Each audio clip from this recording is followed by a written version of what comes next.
प्रकार के क्वेश्चन बार बार पूछे जाते हैं, यह आपको ध्यान में रखना होगा। नो सुनर के साथ इन्वर्जन का प्रयोग होता है। पहले dear viewers, happy Independence Day to all of you. चलिए शुरू करते हैं कॉमन एरर के इन क्वेश्चंस को।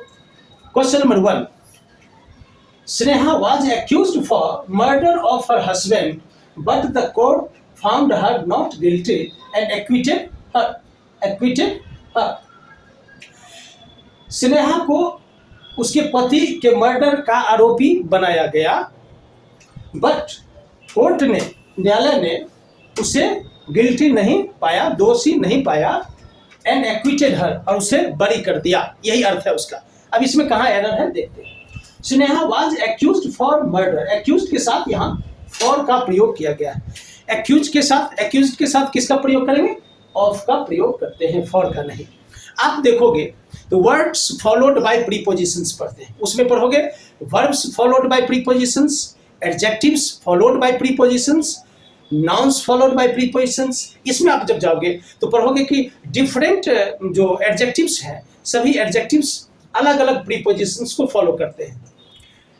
नाउन्स के बाद खास प्रीपोजिशंस का प्रयोग होता है, वर्ब्स के बाद भी खास प्रीपोजिशंस का प्रयोग होता है।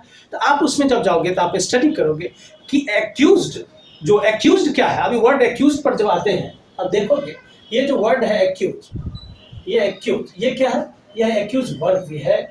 और ये अब यहाँ पर जैसे द एक्यूज्ड, ये द एक्यूज्ड अगर हो, इस तरह से ये नाउन के रूप में भी इसका प्रयोग होता है, नाउन के रूप में भी इसका प्रयोग होता है। ऐसे एक्यूज के फैमिली में आप जाओगे, एक्यूजिंग, आप देखोगे कि एक्यूजिंग जो है यह एडजेक्टिव भी है और एक्यूजेटरी भी होता है। ये आप देखोगे एक्यूजेटरी ये क्या है? यह भी एडजेक्टिव है। एक्यूजेशन, आप देखो एक्यूजेशन ये क्या है? यह नाउन है। तो इस प्रकार से ये एक्यूज जो वर्ड है, accuse word different parts of speech के रूप में इसका प्रयोग होता है। अब आप देखोगे इसमें, आप आगे अगर जाते हैं तो देखते हैं कि यहाँ पर वर्ड एक आया है एक्विट। एक्विट वर्ड का क्या अर्थ होता है? एक्विट का आप देखोगे, एक्विट जो वर्ड है, एक्विट, इसके दो अर्थ होते हैं एक्विट के। एक तो होता है equity somebody of something, equity somebody of something मतलब किसी को किसी आरोप से मुक्त कर देना, आरोप से बरी कर देना, किसी चार्ज से, किसी क्राइम से बरी कर देना, तो इसको कहते हैं एक्विट समबडी ऑफ समथिंग। और एक्विट का प्रयोग एक और अर्थ में होता है, वो आप देखोगे। दूसरा जो अर्थ है वह एक्विट प्लस रिफ्लेक्सिव प्रोनाउन का प्रयोग करते हैं, रिफ्लेक्सिव प्रोनाउन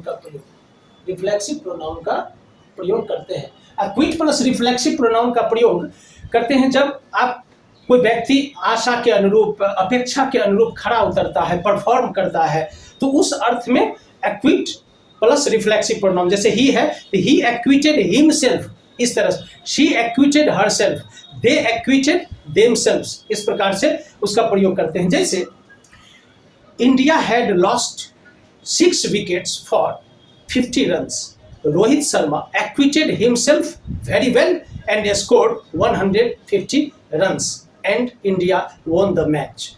इस प्रकार से एक्विटेड मतलब उन पर जो भरोसा किया गया, उनका जो कर्तव्य था करने का, उस पर खरा उतरे।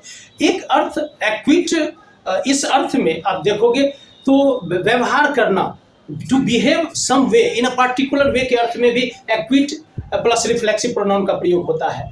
जब कभी कोई व्यक्ति स्ट्रेस में होता है, जैसे आप स्ट्रेस में हो, घर में कोई डिस्कशन चल रहा हो, उसी समय कोई गेस्ट अगर आ जाता है, तो उस समय अपने आप को संभाल कर बिहेव करना, इस अर्थ में भी, जैसे ही acquitted himself well and talk to him very nicely, इस तरह से भी उसका प्रयोग करते हैं। इस अर्थ में भी एक्विट का प्रयोग करते हैं। तो इसमें जो एरर है वो एरर क्या है? ए में एरर है। ठीक है, अब क्वेश्चन नंबर 2 को देखते हैं। If you had told me earlier I will help you, इसका अर्थ है यदि आप मुझे पहले कहे होते तो मैं आपकी मदद करता, ये इसका अर्थ है। लेकिन इसमें एरर क्या है आप देखना है। If you had told me earlier, यदि आप मुझे पहले कहे होते तो यहाँ पर विल हेल्प का प्रयोग नहीं होगा, यहाँ होगा I would I would have helped, है ना, हेल्प्ड यू, ये होगा आई वुड हैव हेल्प्ड यू, मैं आपकी मदद किया होता।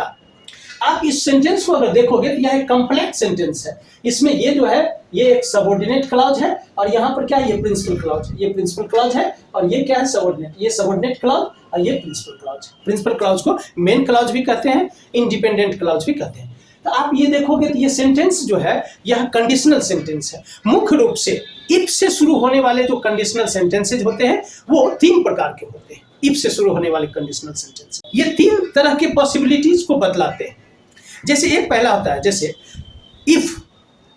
If you come to me, sentence के द्वारा समझते हैं, if you come to me I will help you, यदि तुम मेरे पास आओगे तो मैं तुम्हारी मदद करूंगा। If you come to me, if plus subject plus V1 या V5 का प्रयोग होता है। If you come to me I will help you, principle clause में विल या शैल का प्रयोग करते हैं। इसको बोलते हैं 100% पॉसिबिलिटी, कंडीशनल नंबर 1। दूसरा होता है if plus subject plus V2 का प्रयोग करते हैं। जैसे if you came to me I would help you, subject plus V2 का प्रयोग करते हैं। If you came to me I would help you, यदि तुम मेरे पास आते तो मैं तुम्हारी मदद करता। ये पॉसिबिलिटी जो है 50% को बतलाता है। इसको बोलते हैं कंडीशनल 2, ये 50% पॉसिबिलिटी को बतलाता है। और तीसरा जो होता है वो क्या होता है, तीसरा होता है subject plus had plus V3, जो यहाँ पर है। If you had told me, subject plus had plus V3 का जब प्रयोग होगा इफ क्लॉज में, तो मेन क्लॉज में would plus have plus V3 का प्रयोग होगा। यदि आप मेरे पास आए होते, if you had come to me I would have helped you, तो मैं आपकी मदद किया होता। ये 0% पॉसिबिलिटी है, आप आए नहीं तो मैं आपकी मदद अब कर ही नहीं सकता, समय निकल गया। तो इस प्रकार से आप ये 3 प्रकार के कंडीशनल को आप देखोगे, if plus subject plus V1 या V5, ये जब होता है तो मेन क्लॉज में होता है सब्जेक्ट प्लस विल या शैल, है ना, plus V1 plus other words का प्रयोग होगा। एक कंडीशनल 1 होता है। दूसरा होता है if plus subject plus V2, अगर यहाँ V2 हो जाएगा, यहाँ पर देखोगे सब्जेक्ट प्लस वुड का प्रयोग होगा, would plus V1 plus other words का प्रयोग।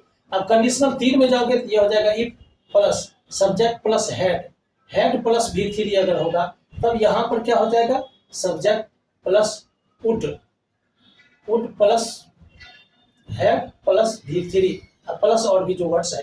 ये 3 प्रकार के कंडीशनल्स होते हैं और इस प्रकार के क्वेश्चंस बार बार पूछे जाते हैं, इसलिए आपको याद रखना बहुत ही जरूरी है। तो इसमें क्या एरर हो जाएगा, इसमें एरर सी है। अब चलते हैं क्वेश्चन नंबर 3।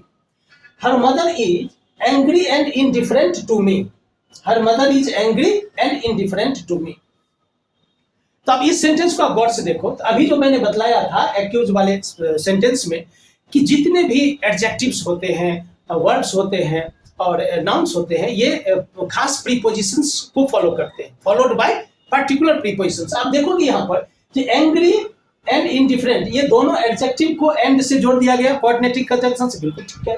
अब यहाँ पर टू आया है प्रीपोजिशंस, और ये टू का क्या है, ये ऑब्जेक्ट है। मी क्या है, यह मी जो है यह टू का ऑब्जेक्ट है। मी जो है यह टू प्रीपोजिशन का ऑब्जेक्ट है। आप देखोगे तो ऑब्जेक्ट जो है वो 2 चीज के होते हैं, या तो आप ट्रांजिटिव वर्ब का ऑब्जेक्ट होगा या प्रीपोजिशन का ऑब्जेक्ट होता है। ये ऑब्जेक्ट टू का है। अब ये टू जो आया है दोनों के लिए है, इंडिफरेंट के लिए भी और एंग्री के लिए भी, जो हो नहीं सकता। एंग्री के साथ हम मुख्य रूप से 2 ही प्रीपोजिशंस का प्रयोग करते हैं, एंग्री विथ या एंग्री एट का प्रयोग करते हैं। जैसे किसी व्यक्ति से आप गुस्सा है तो एंग्री विथ का प्रयोग करते हैं, जैसे he is angry with me, ठीक है। किसी के बिहेवियर पर, किसी बात पर एंग्री है तो एट का प्रयोग करते हैं, जैसे he is angry at my working, he is angry at my behaviour. तो इस प्रकार से आप प्रयोग करते हैं। तो यहाँ पर तो एंग्री और इंडिफरेंट दोनों के साथ टू का प्रयोग किया। इंडिफरेंट के साथ टू का प्रयोग होता है, लेकिन एंग्री के साथ होता है यहाँ पर विथ का प्रयोग होगा, क्योंकि मी है तो मी है तो पर्सन के लिए विथ का प्रयोग होगा। तो सो एरर है इसमें एंग्री विथ, तो आप इसमें बी में एरर है, ठीक है। अब देखते हैं question number 4। The Tata group owns many industries that are spread across the globe। Tata group जो है यह बहुत सारे इंडस्ट्रीज का मालिक है, उसको ऑन करता है जो that are spread across the globe, जो पूरी दुनिया में अक्रॉस द ग्लोब, पूरी दुनिया में फैला हुआ है। तो ये दिया यहाँ पर दैट क्या है, तो दैट रिलेटिव प्रोनाउन है। आपको आप देखोगे कि आप रिलेटिव प्रोनाउंस जो मुख्य रूप से 3 प्रकार के होते हैं, दैट, विच और हु का प्रयोग करते हैं। तो हु का प्रयोग पर्सन्स के लिए करते हैं, विच का प्रयोग एनिमल्स के लिए करते हैं, नॉन लिविंग थिंग्स के लिए करते हैं, और दैट का प्रयोग सब के लिए करते हैं। दैट का प्रयोग पर्सन्स के लिए भी करेंगे और नॉन लिविंग थिंग्स के लिए भी करेंगे। तो ये जो नॉन लिविंग थिंग्स के लिए करते हैं वो सिंगुलर में भी हो सकते हैं, प्लूरल में भी हो सकते हैं। पर्सन्स के लिए भी करेंगे तो सिंगुलर में भी और प्लूरल में भी प्रयोग कर सकते हैं। तो सो इसमें क्या एरर है, तो that are spread across the globe, इसमें कोई भी एरर नहीं है। So answer is no error, इसमें नो एरर होगा। अब क्वेश्चन नंबर 5 पर चलते हैं। She has not been to the restaurant much late. इसका अर्थ है कि she has not been to the restaurant, कि वह रेस्टोरेंट से होकर नहीं आई है, मच लेट। अब यहीं पर कुछ ना कुछ गलती है। वह she has not been to the restaurant, वह हाल फिलहाल में रेस्टोरेंट से होकर नहीं आई है। She has not been to the restaurant much late दिया, यहाँ पर लेटली अगर लिख दे, लेटली, तो लेटली का अर्थ होता है रिसेंटली, हाल फिलहाल में। वह हाल फिलहाल में किसी रेस्टोरेंट से होकर नहीं आई है, द का प्रयोग हुआ, किसी ने होगा। वह हाल फिलहाल में रेस्टोरेंट से होकर नहीं आई है, मतलब रेस्टोरेंट नहीं गई है हाल फिलहाल में। तो लेटली जो इसका अर्थ होता है रिसेंटली, तो इस अर्थ में लेटली का प्रयोग होगा, मच लेट का प्रयोग नहीं होगा। सो इसी में एरर है, सी में। ठीक, अब क्वेश्चन नंबर 6 को देखते हैं। Question number 6, my brother finds it difficult to pass away the time at our grandparents house. मेरे भाई को अपने ग्रैंड पेरेंट्स के यहाँ समय को पास करना बहुत ही डिफिकल्ट महसूस होता है, यह अर्थ है इसका। टू पास अवे दिया है यहाँ पर, to pass away, pass away का क्या अर्थ होता है, पास अवे का अर्थ होता है टू डाई। इसका क्या अर्थ होता है, टू डाई। जो टू डाई है, डाई के लिए पास अवे का प्रयोग, पोलाइटली अगर किसी को बोलते हैं तो पास अवे का प्रयोग करते हैं। सो इसमें जो एरर है वो बी है। तो यहाँ पर जो है सो पास अवे ना होकर के क्या होना चाहिए, टू पास होना चाहिए। अवे का प्रयोग गलत है। टू पास द टाइम मतलब समय बिताने के अर्थ में टू पास द टाइम यहाँ पर है। अब पास यहाँ पर देखिए क्या, यहाँ पर क्या हुआ, मच लेट नहीं हो सकता, लेटली होगा। हम मच से बनने वाले बहुत सारे, मच के डिफरेंट यूजेज होते हैं। आप सबसे पहले देखोगे कि मच से बनने वाले ना 3 इंपोर्टेंट इडियम्स होते हैं। जैसे एक होता है इडियम्स में, देखोगे आप कि मच, ये इडियम की बात करता हूं, तो मच से बनने वाला जो इडियम है वो 3 मुख्य रूप से होता है। वो क्या, पहला जैसे होता है एज मच, एज मच भी एक इडियम है। दूसरा होता है मच एज, यह भी इडियम है। और तीसरा होता है much the same, much the same as. तो इस प्रकार से ये 3 इडियम्स होता है। एज मच का प्रयोग, एज मच का प्रयोग क्या, एज मच का अर्थ होता है द सेम। क्या होता है, द सेम। द सेम के अर्थ में एज मच का प्रयोग करते हैं। जैसे mister John helped me get this job, I would do as much for him. मतलब इसका अर्थ है मिस्टर जॉन ने इस जॉब को प्राप्त करने में मेरी मदद की और मैं भी उन्हें जॉब, द सेम जॉब को प्राप्त करने में उनकी मदद करूंगा। एक दूसरा इसका एग्जाम्पल समझ सकते हैं। He stole my pen, I thought as much. उसने मेरी कलम चुरा ली, मैं ऐसा ही सोचा था कि ऐसा करेगा। तो इस तरह से द सेम के अर्थ में उसका प्रयोग होता है। मच एज का प्रयोग ऑल्दो के अर्थ में होता है। ऑल्दो, ऑल्दो मतलब यद्यपि के अर्थ में मच एज का प्रयोग होता है। जैसे much as I would like to take a rest, I really must do my work. मतलब अर्थ इसका क्या था कि मैं रेस्ट करना चाहूंगा, मेरी इच्छा है, लेकिन मुझे निश्चित रूप से अपना काम करना चाहिए। इस अर्थ में मच एज का प्रयोग यद्यपि के अर्थ में, ऑल्दो के अर्थ में करते हैं। मच द सेम एज, इसका भी प्रयोग इडियम्स के रूप में होता है। मच द सेम एज का प्रयोग वेरी सिमिलर टू के अर्थ में होता है। जैसे my job is much the same as I had expected. तो इस प्रकार से इस अर्थ में हम इसका प्रयोग करते हैं। वही, वैसा ही के अर्थ में, वैसा ही, उसी तरह का, इसके अर्थ में मच द सेम एज का प्रयोग करते हैं। अब आप देखोगे कि मच का जो प्रयोग करोगे तो मच का प्रयोग बहुत के अर्थ में होता है, लेकिन प्रायः निगेटिव सेंटेंसेज में और इंट्रोगेटिव सेंटेंसेज में होता है।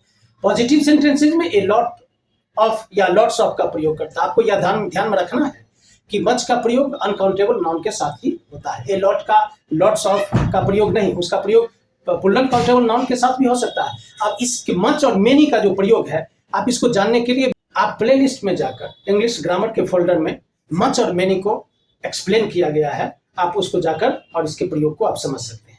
मच और मेनी का कैसे आप यूज करेंगे सेंटेंस में, आप इसको वहां पर जाकर आप देख सकते हैं, या नहीं तो डिस्क्रिप्शन में लिंक दिया हुआ है, आप उसके द्वारा आप उसको समझ सकते हैं। ठीक है, मच और मेनी का यहाँ पर वीडियो कार्ड है, आप जाकर इसको आप क्लिक करें, आपको वीडियो मिल जाएगा। ठीक है, अब पास अवे को देखते हैं। पास से बनने वाले बहुत सारे फ्रेजेज बनते हैं। पास अवे तो आपने देखा ही, पास अवे का क्या अर्थ होता है? पास अवे मीन्स होता है टू डाई, होता है टू डाई। अब देखोगे इसमें तो पास ऑफ का भी प्रयोग होता है। ये पास ऑफ के मुख्य रूप से दो अर्थ होते हैं।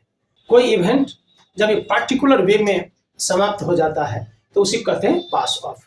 जैसे the procession passed off peacefully, इस अर्थ में भी इसका प्रयोग करते हैं।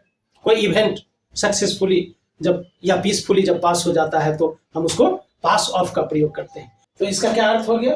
Be completed in a particular way, ये इसका अर्थ।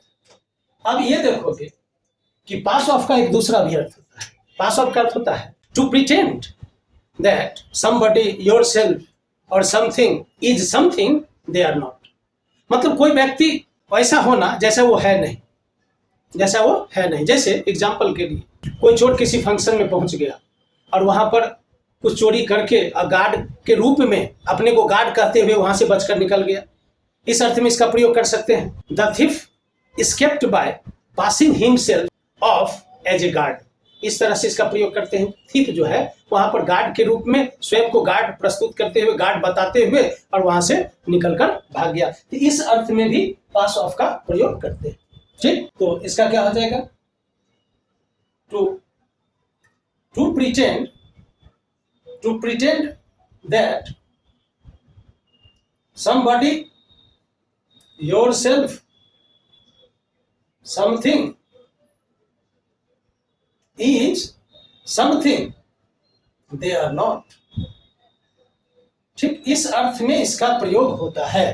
अब आप देखोगे इसमें तो पास बाय का भी प्रयोग होता है। पास बाय मीन्स क्या होता है? To go past. इसका अर्थ टू गो पास्ट मतलब गुजरना, गुजरने के अर्थ में या गुजर जाना, इसके अर्थ में पास बाय का। जैसे ही passed by my shop yesterday, कल वह मेरे दुकान के सामने से होकर गुजरा, इस अर्थ में पास्ट बाय का प्रयोग करते हैं। अब आप देखोगे इसमें तो बहुत सारे फ्रेजेज बनते हैं पास से। अब पास से आप देखोगे तो पास समथिंग ऑन टू समबडी, किसी चीज को, किसी वस्तु को किसी को पास ऑन करना, किसी को देना, वह खासकर वह चीज जो आपको मिला है या आपने प्रयुक्त कर लिया है, अब उसको आप दूसरे को दे रहे हैं यूज करने के लिए, तो इस प्रकार से। या नहीं तो कोई चीज जो आपको प्राप्त हुआ है आप वह दूसरे को भेजते हैं, पास ऑन करते हैं। जैसे ही passed his notebook on to me, जैसे I passed the message on to him, मैंने मैसेज को उन तक पहुंचा दिया। इस प्रकार से इस अर्थ में पास ऑन टू समबडी का प्रयोग करते हैं। अब आप देखोगे तो पास डाउन का भी प्रयोग होता है।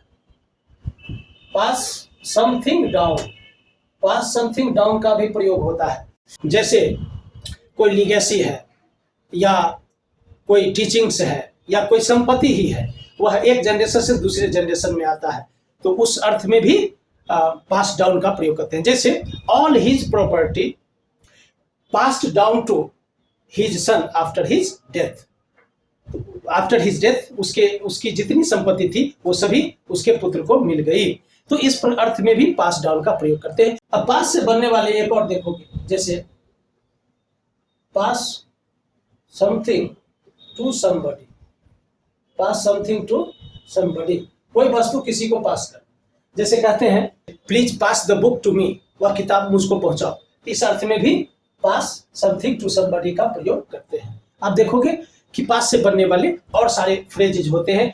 इडियम्स और फ्रेजेज के जो सीरीज होंगे उन सीरीज में और फ्रेजेज को एक्सप्लेन करेंगे। ठीक है। Question number 7, no sooner had he finished his morning walk when it began to rain. जो ही उसने अपना मॉर्निंग वॉक समाप्त किया वर्षा होने लगी। अब ये देखोगे कि आपको मैंने बताया था कि नो सूनर के साथ किसका प्रयोग करेंगे, तो यहाँ पर व्हेन है तो देन का प्रयोग। अब देखोगे क्या होता है, जैसे नो सूनर देन, ठीक। फिर हार्डली क्या होगा, तो हार्डली के साथ क्या करोगे, हार्डली व्हेन का प्रयोग करते हैं। तो यहाँ पर नो सूनर और यहाँ पर देन का प्रयोग होगा। तो इस प्रकार के क्वेश्चन बार बार पूछे जाते हैं, यह आपको ध्यान में रखना होगा। नो सूनर के साथ इन्वर्जन का प्रयोग होता है, पहले हेल्पिंग वर्ब और उसके बाद मेन वर्ब का प्रयोग होगा। तो इसमें एरर किस में है, सी में। तो ये no sooner then, hardly, when, scarcely when, ये सारे कोरिलेटिव कंजंक्शंस हैं। अब कोरिलेटिव कंजंक्शंस को समझने के लिए आप प्लेलिस्ट में जाकर के आप कंजंक्शंस को आप पढ़ सकते हैं, या यहाँ पर कंजंक्शन का वीडियो कार्ड है, आप इसको क्लिक करें और कंजंक्शंस को अच्छी तरह से आप जान सकते हैं। Okay, thank you. मिलते हैं नेक्स्ट वीडियो। जय हिंद।